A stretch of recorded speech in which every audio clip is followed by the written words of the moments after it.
Hey, what's up guys? So we are going to be doing a deck profile for GrandSoil Psychics that was ran by Jeff Jones that took second place and YCS Toronto. So let's get into the deck profile. But first off, I want to show you guys GrandSoil because that is kind of what runs the deck, and it came out in Return of the Duelist. It is a secret rare. So first off, you special summon it from your hand by having exactly 5 Earth monsters in your graveyard, and it cannot be special summoned by other ways. When this card is special summoned, you can target one monster in either player's graveyard, special summon that card to your side of the field.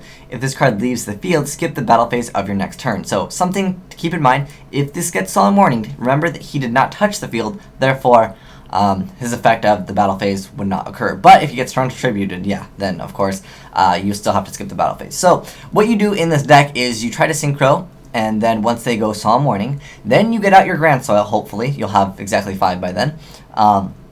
Then you'll get GrandSoil, and if anything that you synchroed for got Solemn Warning, you cannot get that back because it was not synchro summoned properly. However, if you have other synchros in the graveyard and you can bring them back, like Barkion, that is a really key card in this deck. Basically, what happens is you want to get Barkion out because you have a lot of ways. You have triple E-Tally, so you can get out Barkion relatively quick. You want to get out Barkion and then just drop 2 GrandSoils, and then from there you can pretty much game most decks. And with Barkion, or maybe even like a if you can drop like a Barkion Beast plus GrandSoil, your opponent really doesn't have too many answers, other than maybe like Gorge or Tragodia, and they'd have to have like a large hand for Tragodia to be live. But yeah, basically you just get out any synchro that you need to go for. And what I really like about this deck is getting back your own monsters is really good in this because it allows you to make Beast or Barkion. So essentially, Barkion will make it so you can play really aggressively. You can go for as many stuff if you want. You can overextend, but then you can follow up with an Naturia Beast so your opponent can't Dark Hole you next turn. And I think that is really key, depending on what your matchup is. Obviously, if you're playing against Lightsworn, you probably won't need Naturia Beast. What's interesting also in the extra deck that I wanted to mention is there's no Stardust Dragon. That it could be because Jeff Jones didn't have the room.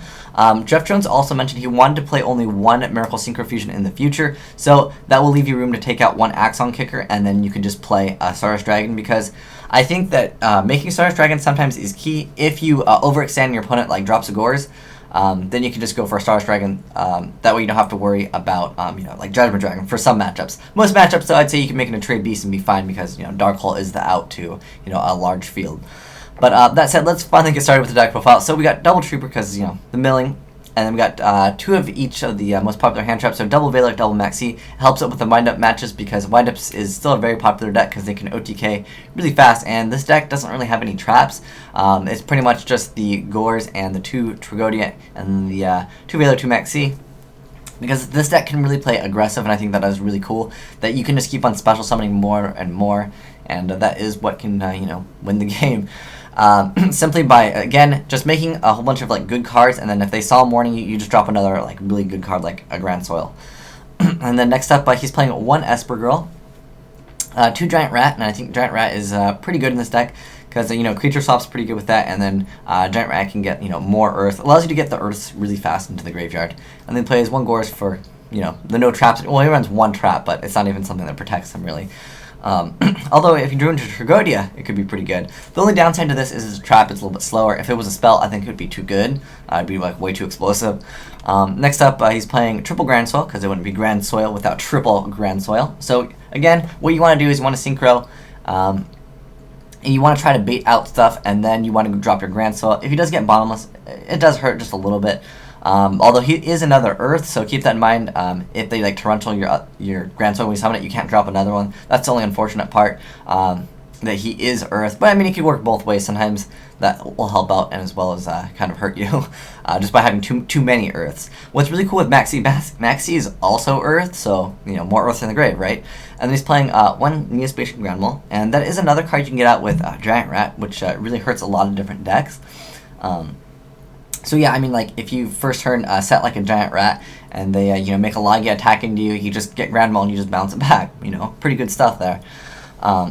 Next up, he's playing 2 Psychic Commanders, 2 Psychic Jumpers, and the play that he was talking about with Psychic Jumper that was really good is he can give them Serene Psychic Witch, which is basically like a Giant Rat, but it gets its effect when it's destroyed by card effects or by battle. So that is really good, and you can special summon a Psychic type monster from your deck with 2,000 or less attack. So that is pretty good.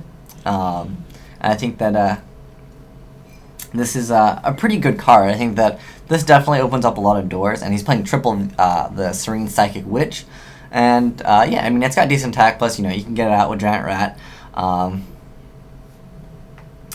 Yeah, I mean it does special summon during the next standby phase, so it's not too bad. It's a little bit slower than Giant Rat technically, but it's still just an overall really solid card because it sets you up for your plays, but you can like E-tally later on, and yeah, it's not so bad.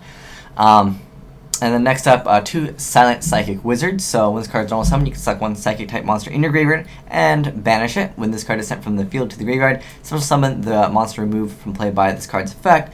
And this card does not miss the timing, which is really good because obviously missing the timing is kind of key.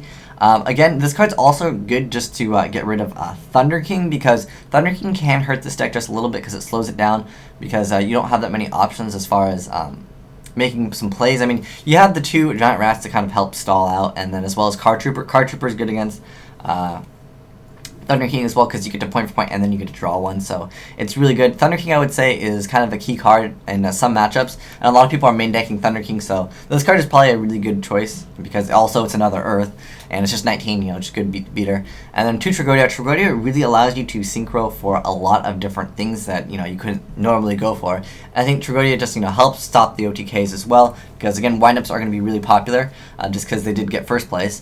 And then next up, he's playing 1 creature swap, because you got cards like Giant Rat, you got cards like Serene Psychic Witch, which are pretty good to floater for.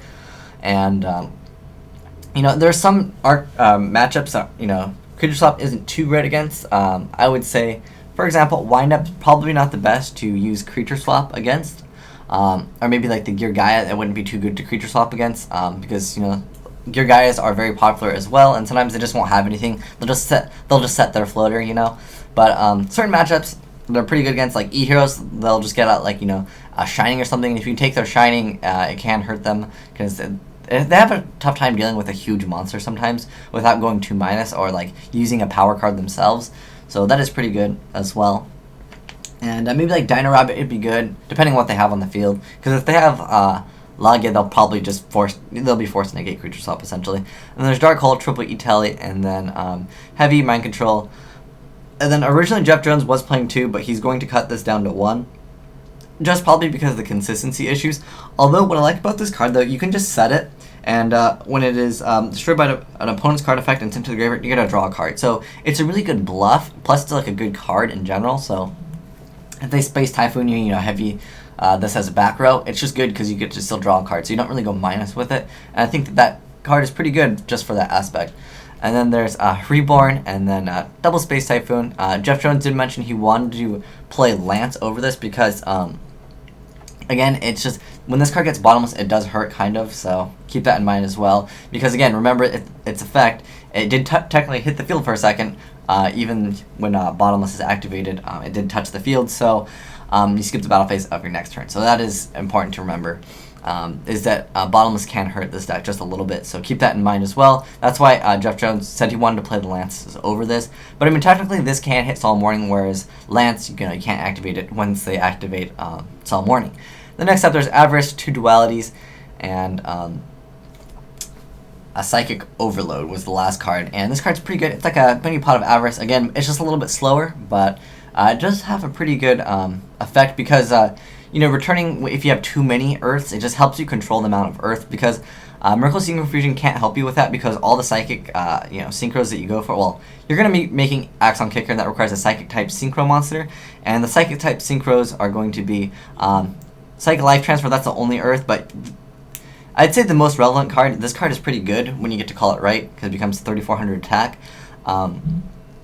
Android's just a lot better, I would say, when you have the options to go for whatever one you want to go for. I just think healing for 600, it just helps get that early advantage in the game. And sometimes when you just heal for like multiple turns, and especially because it is psychics, you can actually get a lot of life points at the end of the turn. Sometimes you can gain like up to 1,800, and that just becomes too much for your opponent to deal with every turn. If you get its effect off like twice, gaining 1,800. Twice, it's too much life points to deal with.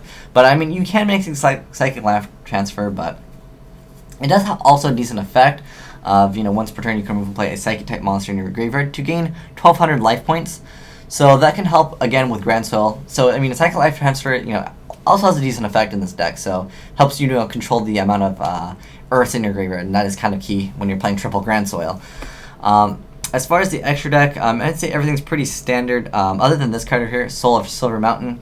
And there's 2 Axon Kickers because he was playing 2 Miracle Synchro Fusion. But again, certain matchups like Lightshorn, you might want to make Stardust Dragon. So if you want to maybe do what Jeff Jones is going to do, he's going to take out one of these. And at that point, you probably won't want to run 2 of these. Let's get into the extra deck now. So as far as the extra deck, he played 2 Cyber Dragons because he did also side deck the Chimera Tech Fortress Dragon because Gear Guy is going to be kind of big. A lot of people are testing it out, and it did do quite well. There's a lot of Gear Guys at the top tables. And then there's Kinetic Soldier against Heroes. I think, if 6 Samurais happen to be there as well, you can side this against them because 6 Samurais don't like this card either. This card is insane. It gains so much attack. 2,000 additional attack. So it becomes 3,350. And if it's in defense mode, it has 3,800 defense, which 6 Samurais can't deal with forever. And basically, it's going to require them to use handed 6 Samurais, and some of them don't even play that card anymore.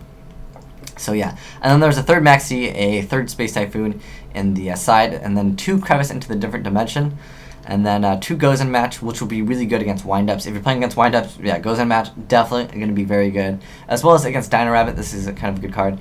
And then Jeff Jones also mentioned Needle Sealing is pretty good, and Jeff Jones is a really unique player. He likes to run cards that aren't seen too much, but they do definitely work.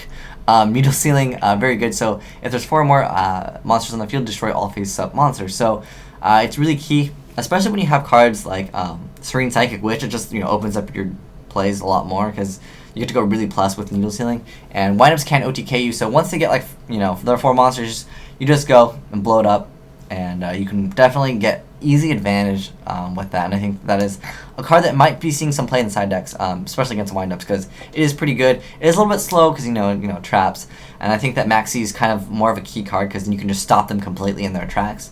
Sometimes when you drop the Maxi, and then Triple Decree because of like Chain Burn. And Jeff Jones also mentioned he liked it against Heroes because I don't know. I really felt like against Heroes, I'm thinking Heroes might just side deck Super Poly against like any deck that is like Synchro heavy.